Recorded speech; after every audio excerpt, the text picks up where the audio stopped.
Well, I think before I joined the police as a teenager living in County Antrim, one of my friends was murdered in Newry, Carl Blackburn, who had just completed his training at Enniskillen and was shot dead with 2 colleagues in Newry. And that galvanised for me why I wanted to join the police, why I wanted to make a difference the way Carl had tried to do in helping our society, which in those days were very, very dark times. And any time I visited the memorial here, I see Carl's name. July is always a very poignant month because at the end of July we always think of Carl, of where we were when we found out that he had died, and subsequently his parents and his brother and sister and the effect that had on them. So Carl's death had a profound effect on me on wanting to join the police. Michael was a squad mate of mine, a very good friend, the youngest person in our squad who was just so proud to become a police officer. His father had been in the police. His brother, Joe, was a police officer, and he constantly talked about Joe. Joe became this mythical figure to us all because Michael thought so highly of him. And Michael was murdered in January 1993 in Londonderry. He was shot dead. I do remember where I was. I was in Auchnacloy at the time, and I remember hearing of his death, and I simply could not believe it.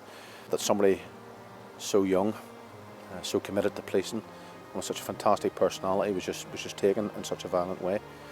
And January is always a very emotional month. And I've got to know Joe and Susan, his brother and sister, quite well, and I still always feel for them and what they've had to go through and how dignified they've been in their loss. So Michael's memory never leaves us. And I think it's important that not only the names of those who were taken through violent actions are remembered here at the Memorial Garden, but also people who died in service. And one of them was a very close friend of mine, Timmy Williams, who was knocked down in Donegal in April 1996. Timmy sadly succumbed to his injuries. But any time, again, when I'm in the garden and I'm looking through the names, the name of Timmy Williams always stands out, and it's always one to look for. Timmy had an 18-month-old daughter, Chelsea, at the time, and who's really grown up without ever having known her father. And I think it's very poignant that not only those who were murdered, but also those like Timmy who died in service are remembered here. Oh, I was quite happy that she did join, and encouraged her and told her to try and do as best she could, when she got there, unlike myself. But she would have known the risks? She would have, yeah. As did you? Oh, yes. But you never expected that her career would be cut short? No, that was, extremely shocking, It has left a big hole in her family, She was the baby. And so we still grieve. From what I gathered, she was well liked by her colleagues, and she was the type of person who could talk to anybody.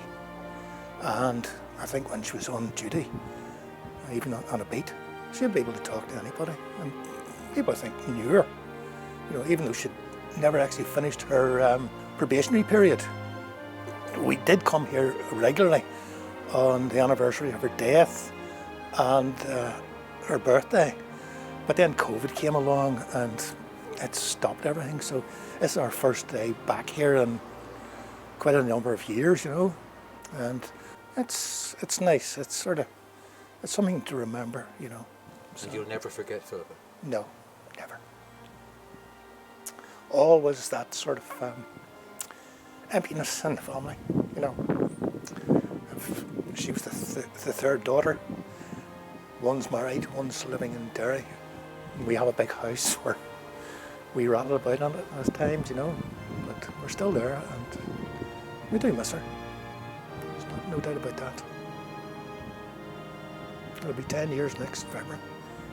My husband was on duty in Market Hill in November 16, 1982, and he was murdered by the IRA, him and another chap, Ronnie Irwin.